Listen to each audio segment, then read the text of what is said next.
Happy Open Education Week. Welcome to today's webinar hosted by Pressbooks, Cost Savings and Beyond, Demonstrating Impact and Effectiveness with Open Education. Thank you for joining us today. We're excited to see a warm response to this timely topic, and it's great to see names and locations coming in through the chat. So thank you for introducing yourself there. I am Julie Curtis. I'm the Vice President of Growth and Strategy at Pressbooks, and I will be moderating today's session. We are joined today by 4 panelists. I have a slide that has their picture, but we have them live with us today.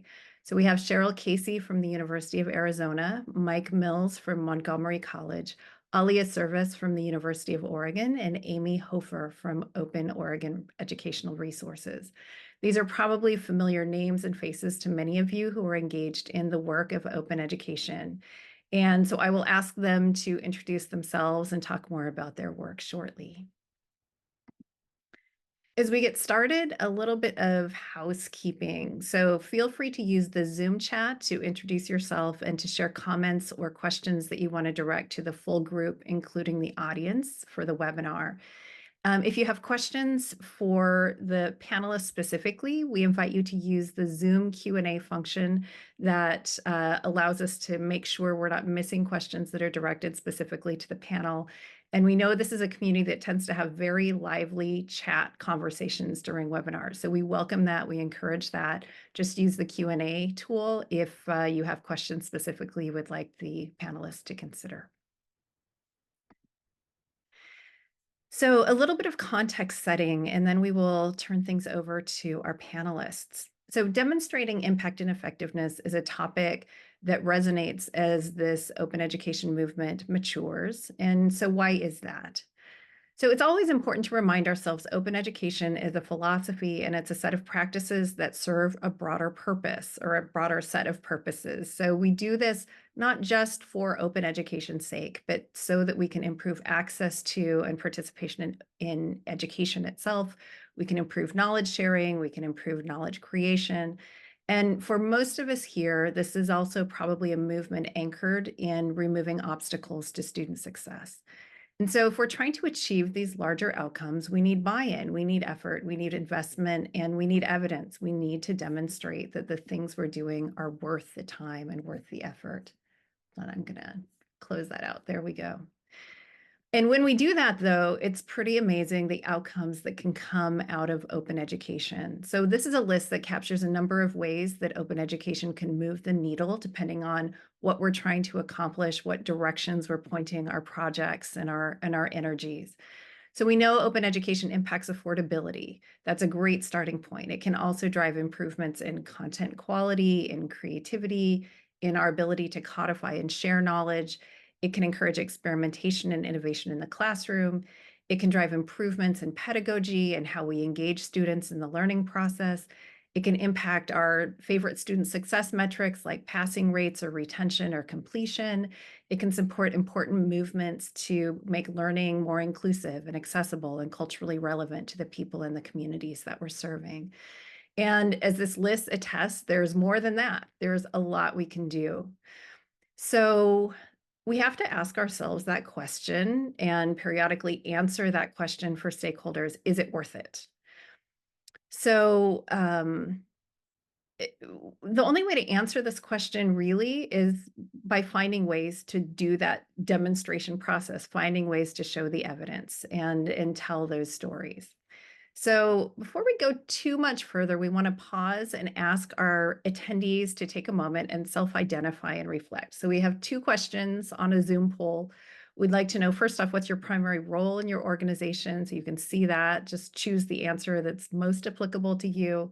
And then the second question, we're asking you to assess how is your organization doing at demonstrating impact and effectiveness. So we realize this might not be something that everyone feels really able to evaluate. Maybe you know, maybe you feel like you don't know. But if you do have a sense of this, we'd like to know how is your organization doing? So are you great at this? Pretty good, fair, poor? If you haven't really started doing it, that's okay too. And if you just have no idea, there's a don't know option as well. So we'll give you just a moment to participate in that poll. And then We will close out the poll and share results here in just a minute. Okay, I think maybe everybody can see the results as they're coming in. I can put it on my screen and share. So thank you for participating. We've got a lot of librarians here today. We've got some learning technologists, designers, some educators. We've got some administrators here, so great to see. And then how are you doing? So we have a few people that feel like you're doing great. That is awesome. And then we've got that nice bell curve, I guess. So we've got some people feel like they're doing pretty good, a lot of people who are making progress in that fair category. And then some people who are just really early on, struggling or just trying to maybe think about getting started. So thank you for that. Any comments from our panelists before we keep going on the poll? All right, so now you know a lot about our audience, right? So we'll keep going. All right, is it worth it? So the really brilliant thing about making a concerted effort to demonstrate impact is that it can help us answer other essential questions about this work and help us do that work better. So when we're demonstrating impact, looking for ways to demonstrate effectiveness, it can help us know when our work is productive. So which tactics, which projects, which programs should we continue, and what are the things we can let go of? It can help us prove the value of the work to our funders, our administrators, our legislators, our policymakers, other leaders who hold purse strings or other influence that we need for supporting this work. It can help us convince more of our colleagues to try this path. It can convince students to engage in or even demand or expect learning experiences that have open educational practices or materials infused. It can help us make better decisions about how and where we invest in support for open education. And it can also inspire us to think about ways to innovate and different directions that we can go in the future. So, is it worth it? Is a question you've probably already answered for yourself if you're here today. So, we all have our own answers and probably believe that it is. And we may have different reasons for being here, but if you're here, it's probably because you believe it is worth it. Textbook cost savings is a low-hanging fruit. It's a really compelling, quantifiable story that it's easy for people to understand. And it's a great starting point, but there's lots of other important stories that we can also tell about the impact of open education. So it can be useful to frame this challenge around demonstrating impact like this. So we can talk about it as storytelling with evidence for key stakeholders about what matters to them. So when we use this framing, it reminds us there are a lot of different stakeholders with different interests, and there are a variety of different stories we can tell. So we can learn to speak different languages of the people we want to reach. We can get creative about what kinds of evidence we gather, how we do that, how we tell the stories. And we can find really compelling ways to present that evidence of what open education makes possible. So with that framing, we're excited to hear from our panelists. So we're all in for a treat today. Each of our panelists brings experience, insight, and creativity to this topic. They also are at different stages of maturity in this topic. We'll hear a little bit about that as well.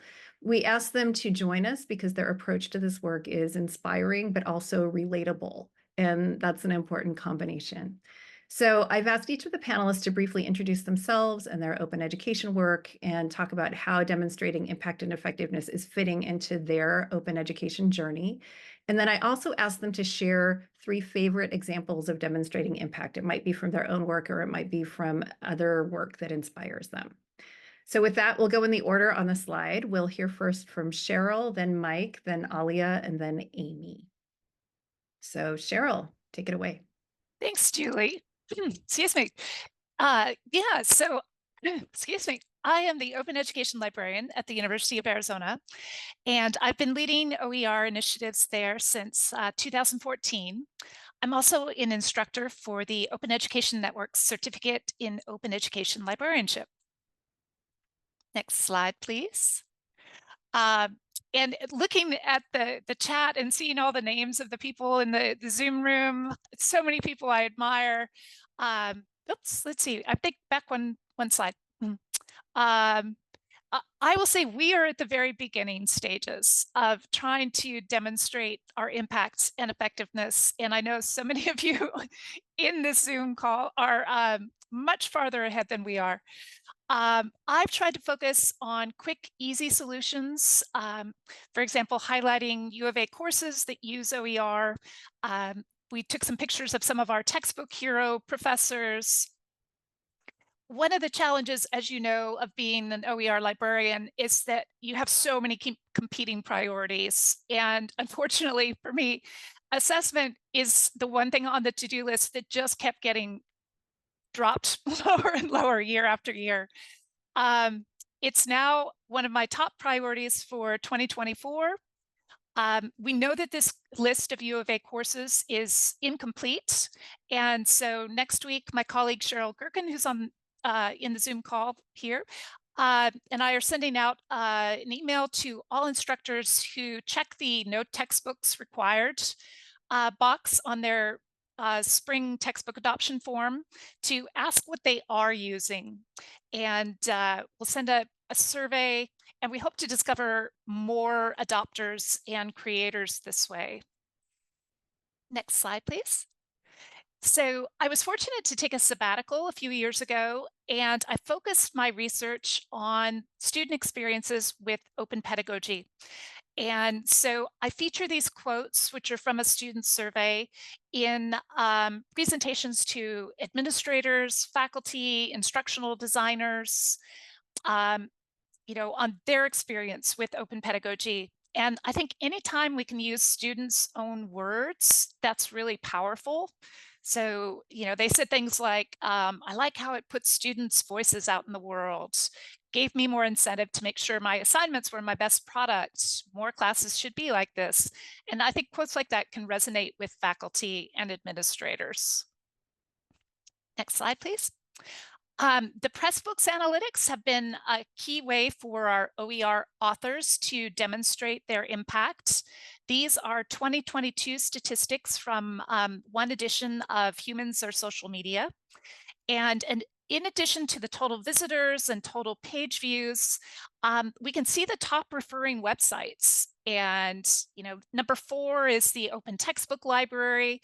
U of A's is actually down at number 9. And this is really valuable information to our authors who can see, oh, it's being used University of Waterloo, um, Maryland Global Campus, and this information actually led to a collaboration on the next edition. Our author found out that the book was being used at the University of Colorado Boulder, and they have been collaborating on this new edition and are about to release it, which is a great story. Um, I am inspired by other people's work on their impact and effectiveness. And I love Iowa State University's, our impact section. Our bookstore director saw their 2019 report graphics and wanted to do something similar here. We are super fortunate to have a campus-owned bookstore that's a great partner in all of our course material affordability efforts. And so we do joint presentations, we attend conferences together, we try to combine savings estimates. And like Iowa State, we report on OER and library licensed ebooks and the bookstores programs, which for us include inclusive access and an equitable access style program called Pay One Price. For us, the OER numbers are actually the smallest of all of the pieces of the pie. Next slide, please.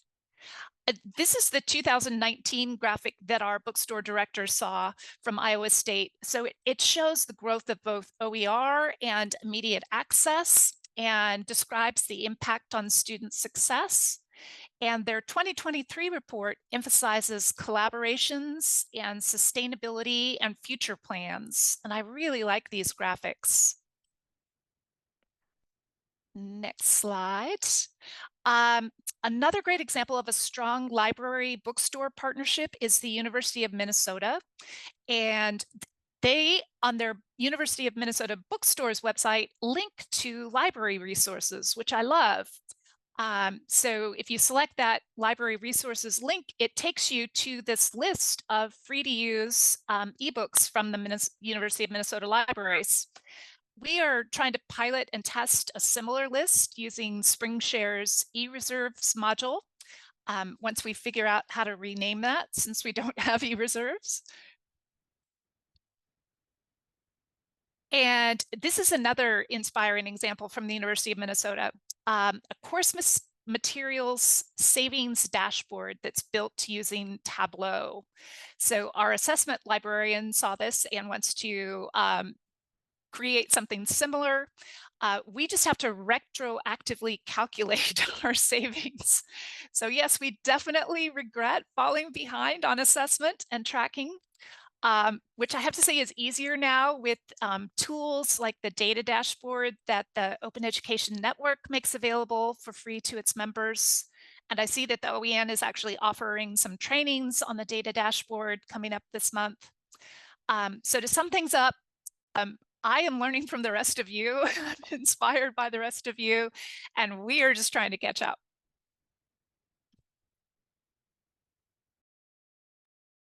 All right. Thank you, Cheryl.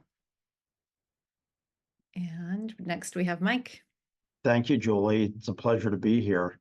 At Montgomery College, and we're located right outside the nation's capital in Montgomery County, Maryland. We have 3 campuses, and we've been doing OER work since about 2014, right around the same time that Cheryl mentioned. And I remember distinctly the first workshop I gave on OER. There were 4 people in attendance, and we started talking about the different repositories that were available. And I mentioned Merlot, and to a person, they all focused on wine.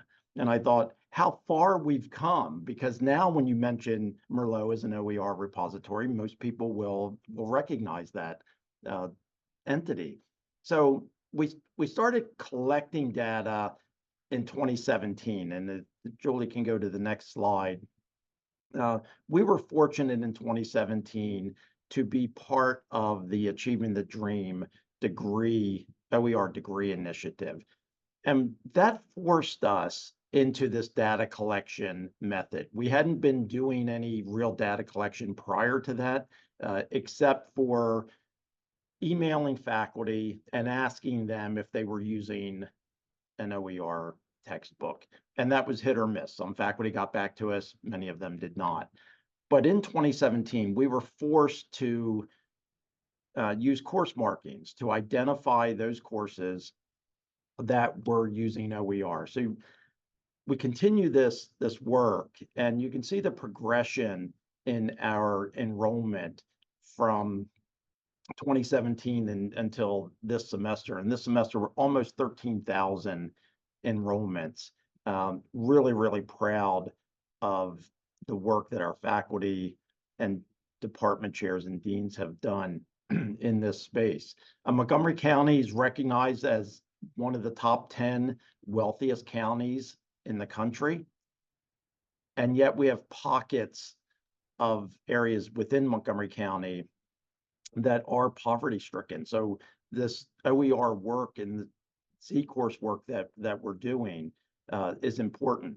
We focus on the Z course part of this because we know that some of our faculty are using materials that they've created that aren't necessarily open, but they put up. They don't require a textbook, or they're using information that is out of the library that doesn't cost the student anything. It's not open, but it is 0 cost to the student.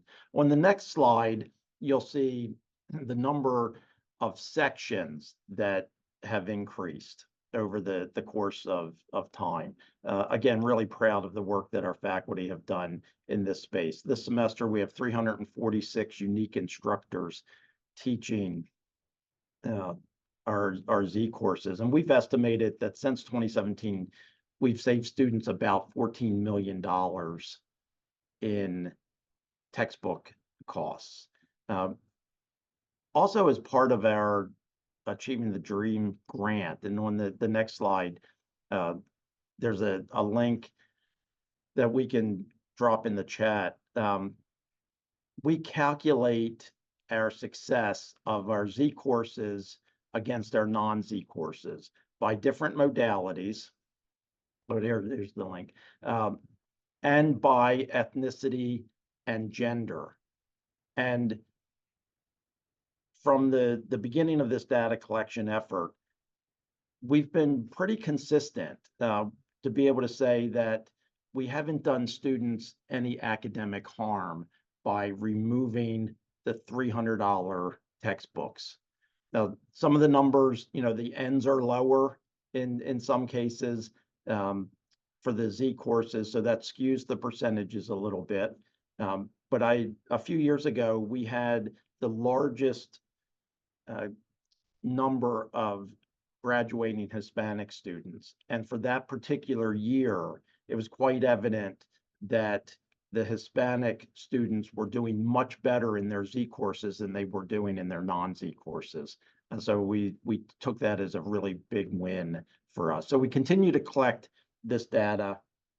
And I think it's important to be able to break it down for our faculty to be able to show them that we're not doing students any harm. We had that was a tough sell for us at the beginning. And we started this journey focusing on cost savings, but quickly realized we had to move to student success because many of our faculty didn't know how much their textbooks were costing. So talking to them about academic success really resonated with them. Another area of impact that I'm happy to talk about is our use of Pressbooks and our Spanish textbook. We released this, I don't know, maybe 6-7 months ago, and it has just been a tremendous benefit to our world languages department. We've seen a tremendous increase in usage of this, about 13,000 downloads into visitors in our LMS. And when you look at the Pressbooks data, we see individuals using this book from Africa, Ethiopia, all across the world, and really has been a tremendous benefit for our students and for our faculty to simply take the Pressbook, download it into our LMS, and then we've built in a number of H5P exercises within that Pressbook, and they're able to engage in the interactivity that allows and tie it right into the LMS gradebook. So we're working on our second Spanish book as well, and that should be released shortly if it hasn't been released already. And I want to wrap up by giving this a student story because we talk about the numbers. We can quantify a lot of this, but it's the storytelling that Julie mentioned at the beginning that I think is important. And earlier this week, as part of Open Ed Week, we went to all of our campuses and we asked students to take a little Post-it note and put it on this poster board to finish the sentence. If I didn't have to buy textbooks, I would. And the answers are heartbreaking. They're incredible. When people say they would use the textbook money to buy food or pay rent or for daycare, you can see that the impact is real for these students. And I remember a conversation I had with a student named Amber a few years ago, and I brought Amber into my office and I was explaining to her what our vision for OER was. And, it was this high level, we're going to impact student retention, and you're going to be able to take the money that you save and put it back into your education and take more courses. You're going to be able to graduate. And all of that is true, and it all is meaningful. But she listened to me and she said, Mike, that sounds great, but I drive 2 hours to come to school because Montgomery County is too expensive for me to live in. And I need the money I'm saving in textbooks just to pay for gas and to put food on my table for my family. And that really hit me because it's impacting student lives and real students. So I would encourage all of us to have those conversations with the students that we're impacting the most, because I think you'll really feel what they're feeling when it comes to this work. Thank you, Mike. Right, I'm going to stop sharing now and let Allia take the reins for her presentation. Thanks, Julie. All right. So, thank you for having me. I am at the University of Oregon Libraries, and I'm going to be talking a little bit about my work doing impact data analysis and visualization.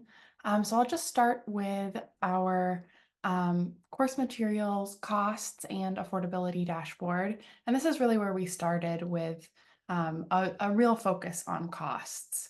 And we've sort of since started to try to expand to other ways of demonstrating impact, but this is where we started, and I think where our data is the most robust still.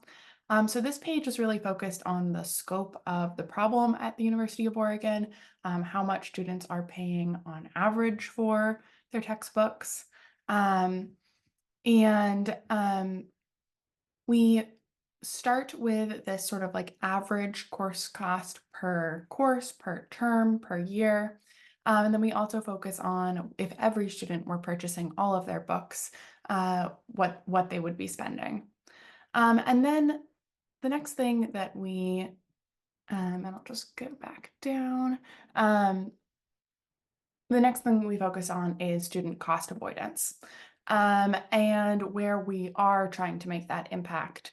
And so this is for the 2022 to 23 academic year. But we can also look at 23 to 24. And so here we're looking at open education, our library resources, and also other ways instructors are using other no-cost resources through Canvas. And so this is really where we started. And then since then, we've also started looking at other ways to demonstrate impact, specifically through our Pressbooks analytics.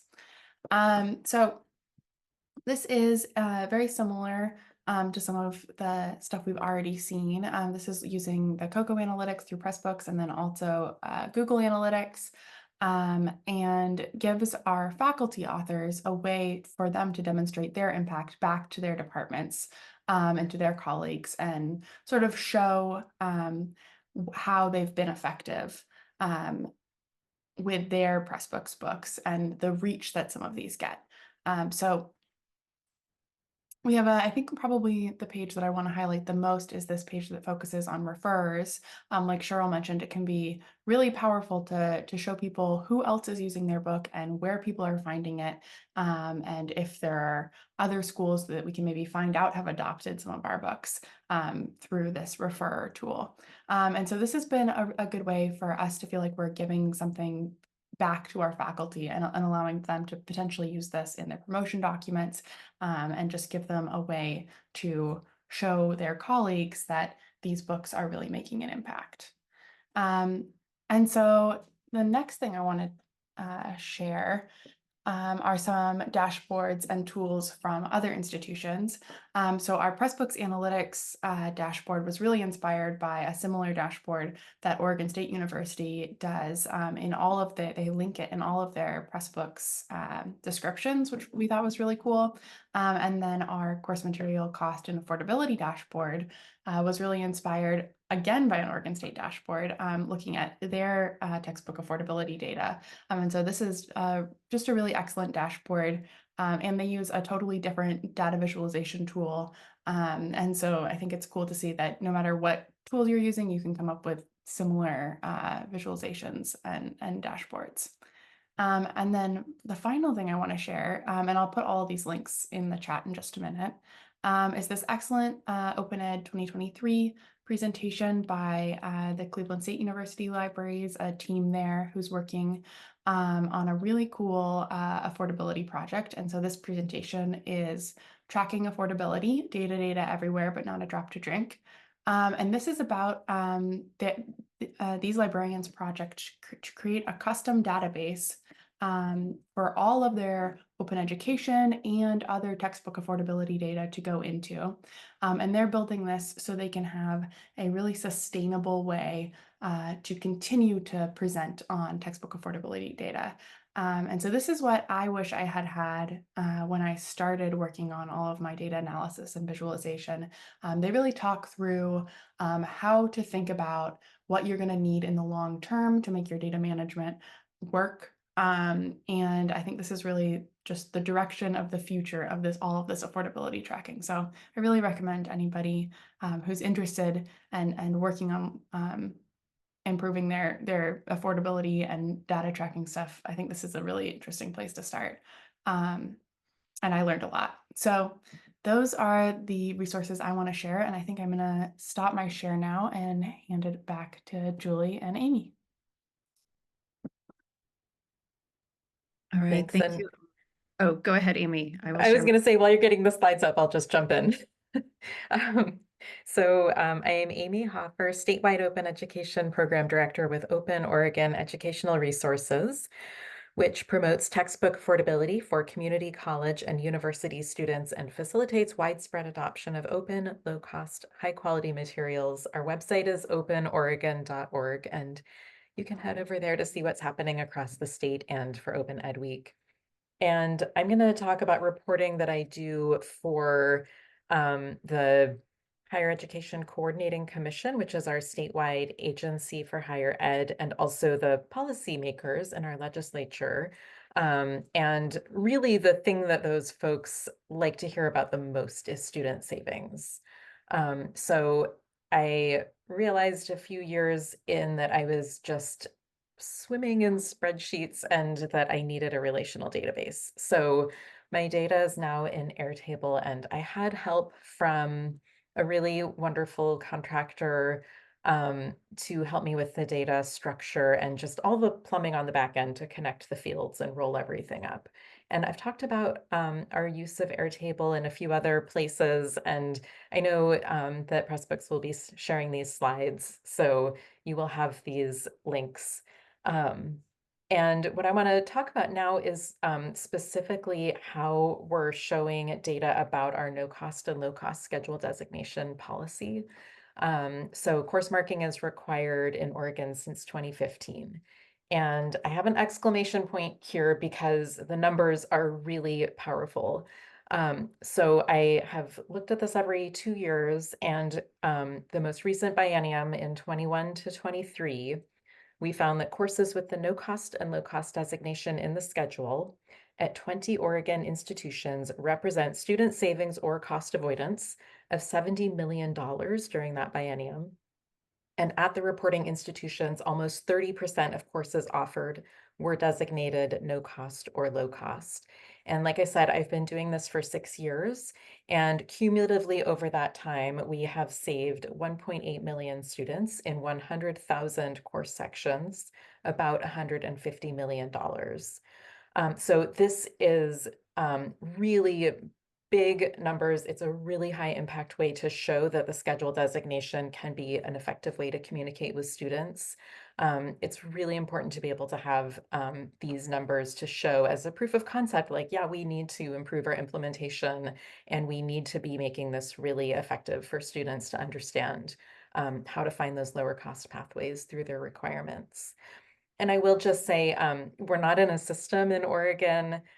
Each community college and university does things their own way. Each one has its own definition of the low cost threshold. And when it comes to reporting this data, they all use the method that works the best for their own campus environment. And again, you'll have these links that are in the slides, but if you click on the link at the bottom of this slide, you'll see that there's a compilation of methods that all roll up into the statewide reporting that that I do.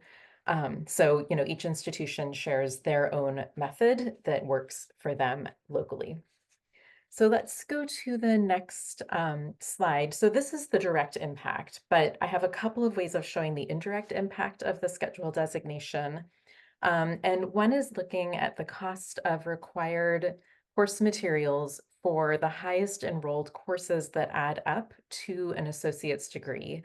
The most commonly taken associate's degree in Oregon is the Associate of Arts Oregon Transfer. That's what AAOT stands for. And so what I've found is that between 2015 and 21, our community colleges have reduced the cost of course materials for a transfer degree, and that's on the left, the bars that are like a staircase marching downward. That's what we want to see. And then on the right, the little tiny bars are showing, instead of looking at the highest enrolled courses that add up to the transfer degree requirements, I used the schedule designation to find the lowest cost pathway through the requirements. And I found that you could get a 2-year degree spending really just a couple $100s, which is amazing. And it's not necessarily a curriculum that any individual student would take. But again, proof of concept really showing the power of what the schedule designation can do. And if we look at the next slide, I have 2 years of this data for the universities. It was a little tricky to get the data from the state this year because their research office is very busy and understaffed, but I am about to do another follow-up round of this. But I looked at the highest enrolled, the 3 highest enrolled 4-year degrees at our 7 universities, and I found that between 2019 and 21, the cost of course materials for the 4-year degree didn't change much, but the cost per credit for the gen ed requirements at our universities came down, and the lowest possible cost pathway through the gen ed requirements was also really low. Just want to note that for the math to work, that means that the cost of materials for the upper division courses in the majors had to go up, which is, something to take a look at for the future. So let's look at the next slide. So I have one more way of showing indirect impact. There was a first of its kind that I know of research study. It was me and 2 co-authors, Jennifer Lantrip at Pacific University and Shauna McNulty at Umpqua Community College. And we wanted to know whether the no cost and low cost schedule designation has an impact on student enrollment behavior, not looking at outcomes, just looking at enrollment behavior. And the answer that we found with our data set is yes, students are voting with their feet. And there's a link. I just published a post on Monday to celebrate Open Education Week and to celebrate that our paper is published and available via the journal website and also via the Pacific University institutional repository. So those links are here on this blog post. And the blog post is kind of like the general audience, like what are the real takeaways and recommendations that we have that we can do with this information. But so the other thing that I think is going to be really interesting to policymakers in Oregon is that we found that the designation is potentially helping underserved students lower the cost of attendance. So in Oregon, we have equity policies from the very top. We have a governor's equity statement. Our statewide agency, the HEC, has an equity statement. All of our institutions have statements about access and equity. And we're finding that the schedule designation is helping historically underserved students find lower cost pathways. So that's an example of, hey, this policy is like really aligning with the goals that we say that we have as a state, which is pretty exciting. And the third bullet point here, I just wanted to pull it forward because it resonates with what Mike said earlier. We didn't find evidence that historically underserved students had higher enrollment intensity. So we didn't see, the data in our study didn't show that students plowed the textbook savings back into taking more credits. And I know that the Achieving the Dream report did find that, and it's really encouraging. We didn't find it, so I guess further research will be needed. So that's that for me. Thank you so much, Amy and Allia, Cheryl, and Mike. It's great to see the things that inspire you and the work that you're doing. So at this point, I'm going to switch out of screen sharing actually, so we can see people instead of slides. And I'm going to start with a couple of questions for the panel. And then this is also a point where we can invite the audience to jump in and add your questions as well. It looks like we've got one in the Q&A. So I will start with mine first, and then we'll switch over to the audience.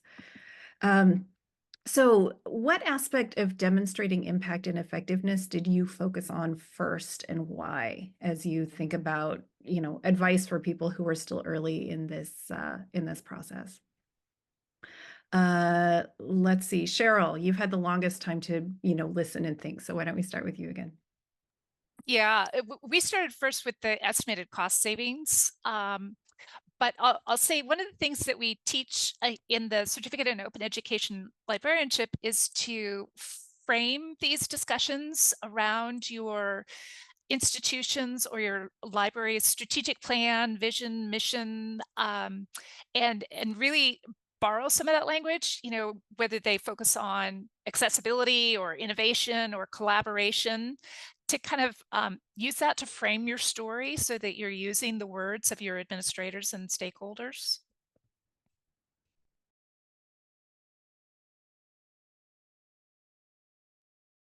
Who'd else like to jump in on that? Allia, where did you begin? Yeah, we really started with cost savings also.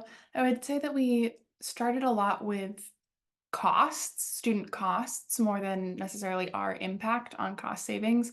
I think our initial focus was just trying to figure out how much money our students spending, and then trying to focus on, okay, can we improve our data about how our open education and other textbook affordability initiatives, how much they're saving students. I think first we sort of just are trying to focus on how big is the problem, and can we get a baseline for what improvement would even look like. We too started at the cost savings angle, because quite honestly, that's the sexy number, right? That's an easy number to at least somewhat quantify. And for our senior administrators, our board, that number helps jump out.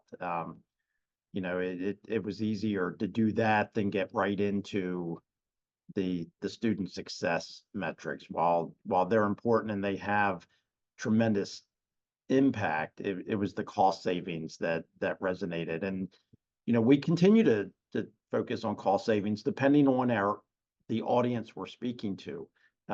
For students, at least at our institution, it's a tough sell to say, oh, we're going to give you this textbook or have you download this textbook, and your academic impact is not going to be there. You're still going to be as successful. They want to know, well, do I have to buy this $300 textbook or not? That's a question for them. So we continue to talk to our students about cost savings. When I was getting started, we had several institutions in Oregon that already had OER initiatives underway, and I didn't want them to have to change what they were doing, Yet at the same time, when I asked people for recommendations about best practices, like nobody would admit to having best practices. So I think it's fair to say that we all have practices. And I think that we can also kind of normalize that our practices might change over time. Like if you look at the link that Julie showed with the estimated student savings represented by the no cost and low cost schedule designation, a bunch of institutions have said our data this year isn't comparable to the last time because we've changed our methodology. And I think that transparency in this case is really more important than consistency. Consistency will let you make that apples to apples comparison over time. But as we learn more, as our goals evolve, I do think that, we don't have to keep measuring data the same way that we did, as long as you're really transparent about what decisions you made and why. And, as long as you're getting buy-in and bringing your community along with you, it is really okay to just focus on transparency in your reporting over consistency. Thank you. So one of the questions, I guess it's related to this, how, as your work has evolved, who are some of the important stakeholders that you're trying to demonstrate impact and effectiveness with? You've talked a little bit about cost savings. That's the sexy number. But talk a little bit more about some of the different stakeholders that you have consciously tried to prepare stories and evidence for. let's see, Mike, do you want to start us out on that one? Sure. When we started this work and we continue this work, we looked at it as if it were a three-legged stool with students, faculty, and administrators, excuse me, holding up the work. And we purposefully focused first on bringing the message to the students because we thought they would help drive demand. But we simultaneously were working with the faculty because we realized, one, there's a time factor involved. And you hear a lot of people talk about the OER being free to students, but that doesn't necessarily mean it's free to the institution, right? There's time spent curating material. So we spent time talking about that, and then with our administrators, the same thing, and all along demonstrating the impact and the effectiveness that we've been able to gather as we've gone along. Thanks. Amy, do you want to talk about different stakeholders? Sure. Yeah. I mean, I've talked about our legislature, our statewide agency. A stakeholder group that I have as a statewide program director is the OER point people at each of our institutions. And so one of the things that our Airtable database lets me do is make a dashboard for each institution that can kind of like pull forward some of the like top level numbers that they might want to be able to use to report to their admin or their board or their student groups or whatever that may be. So, I do a lot of gathering of information and I put people to work. I have big asks. And so it's really important for me to be able to share back in a way that it's actionable for people to be able to use the data that we're collectively generating here at the state level. Thanks. Cheryl? Our Teaching and Learning Center has been an important stakeholder, and they actually split the cost of our Pressbooks license with us. We've tried to get senior administration interested in course material affordability, and it's just not a priority. You won't even find affordability in our campus strategic plan. So instead, we've tried to find the people who are interested at the college and department level and work with them. Thanks. Allia, anything you would add? Yeah, I think, so lots of similar stakeholders to everyone. I think another one that's important is our faculty authors and making sure they feel like we're supporting them and they have data to, justify their time and effort and work that they're putting into creating OER and adopting OER. And then I think another one is us in the OER team. Like we need this data to be able to do our work effectively and advocate for our work. So I think sometimes the only reason we're gathering data for certain things is so we can make better decisions and focus our efforts.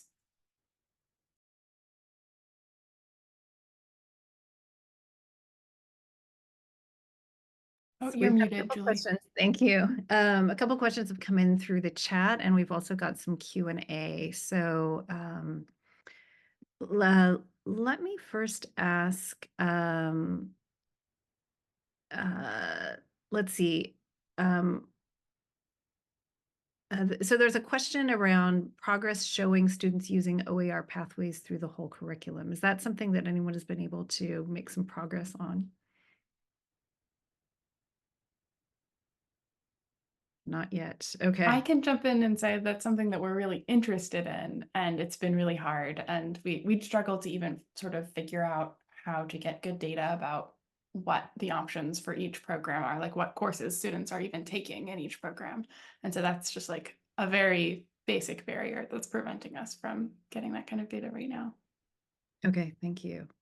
Yeah, in the chat, I was saying that it takes a lot of coordination to have an actual zero textbook cost degree program. And without that coordination, it means that students in the same program will have very different experiences from each other, right? Because if they need to take an online course or a section at a certain time or whatever it may be, and it's an expensive textbook. They're going to pay a lot more, right, than the person who's able to use the schedule designation to navigate through and find the lower cost options. So the decisions being made at the department level, if possible, or to have default adoptions, if possible, not to encroach on academic freedom. This would all be done, obviously with the buy-in of the faculty, but making those department-wide decisions can really help students have a consistent experience. And then you might be able to have a zero textbook pathway that you can actually market to students. Thank you. So there's been, I know, some chat discussion, but also Q&A. So questions about how do you anchor the cost saving calculation? So Cheryl has the $100 price. There's also $75. Any kind of verbal advice to go along with some of the chat tips that we've got there?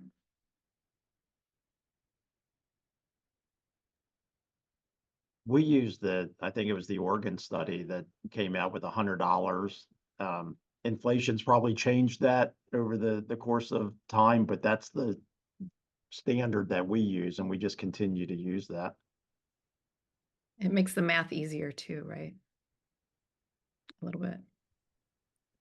I think, and I've learned this from the work that Amy has done, you can calculate it a lot of different ways, but as long as you're transparent about how the estimates are calculated, that's the important thing, and consistent so that you're comparing apples to apples. All right, I'd like to put forward Sally Potter's question. Do any of you have programs or mechanisms to intentionally target disproportionately impacted populations to ensure that they're making gains compared to the student population overall?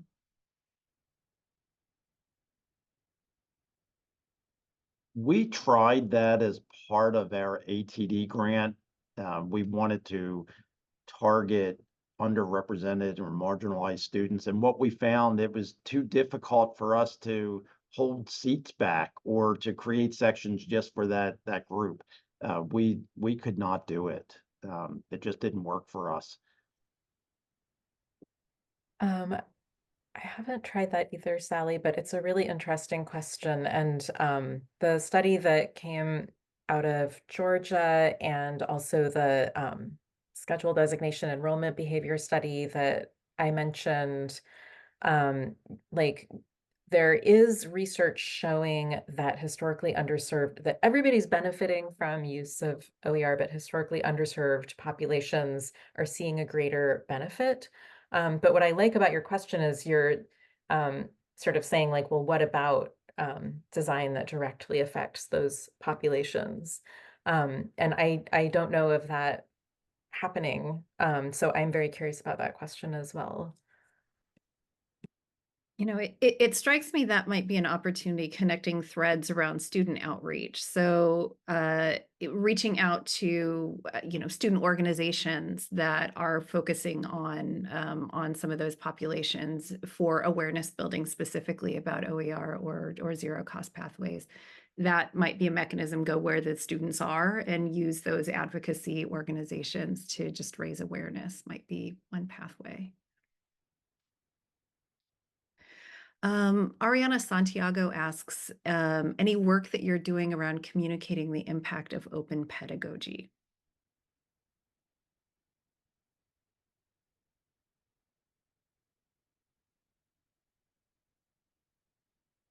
Mike, I could put you on the spot for a minute. You guys have the fellowship program, and Yeah, and talk thanks, a little bit Lily. about that. Yeah. And I'm really excited about it. We just kicked off another round of applications this week. So we have this fellowship that a colleague and I started, Dr. Shinta Hernandez, about 8 years ago, and it combines the ideas of open pedagogy and renewable assignments around the United Nations Sustainable Development Goals. And the focus from a faculty standpoint is to create these assignments that students will enjoy and will live on. But from a student perspective, where it has really made an impact is that it allows them to be agents of change in their own community. So they go out into their local communities and find lived experiences, and it's a lot of experiential learning that the faculty build into their assignments. And this fellowship has grown into an international partnership where we now have faculty working interdisciplinary and interinstitutionally. So we have colleagues from Arizona, Maryland, Canada, the Caribbean. And just this past summer, we started an Asia chapter where we have several Indonesian schools working together. So we pair faculty together across disciplines and across SDGs. Thank you for sharing. Any other thoughts on impact of open pedagogy and sharing that dimension of this work? All right, Ariana, we'll have to do some legwork and see what we can find on that, but that's a really powerful question. I'd like to put the question, I think we've got time for one more. So from the chat, do you distinguish between demonstrating the impact of open education and demonstrating the impact of your work to support open education? Are these one and the same when it comes to securing buy-in and support, or how do you make that distinction? Amy, you're nodding. What are your thoughts on that? No, such a good question. Yeah, it is distinct with my role because a lot of what happens I can't directly take credit for. So all of the data that I was showing you about our no cost, low cost schedule designation, it's indirect. Our program did not fund any of the work to mark courses in the schedule.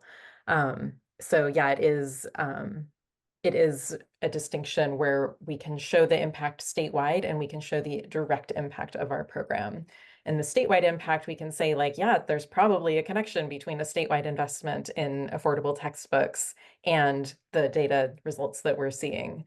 But it is distinct in my situation. I'm curious about the others. I feel like these are kind of two different things that we need to demonstrate. One, the impact of my work, I continually have to demonstrate to make the case for why we should have an open education librarian position, and to fight for. I don't have a budget, but maybe someday. Don't have student staff, maybe someday. And then also, to demonstrate the impact of open writ large in to administrators and other people outside the library for why this should be a priority and why we need to get administrators on board with course material affordability. So it's kind of two different things that we need to advocate for. Yeah, I think we definitely highlight work that we funded through our little tiny grant program or that we specifically supported. If there's an author who we supported the creation of their OER, then we'll highlight the cost savings from those courses, that we can sort of say like this is a direct result from our support or our grant. But in general, we're not making big distinctions unless we're specifically talking about the impact of our grant or something like that. Thank you. Well, we are at time. I would love to be able to go on a little bit longer, but we need to let everybody get back to their regularly scheduled program. So just in closing, a couple of quick things. First off, there are more Open Education Week events.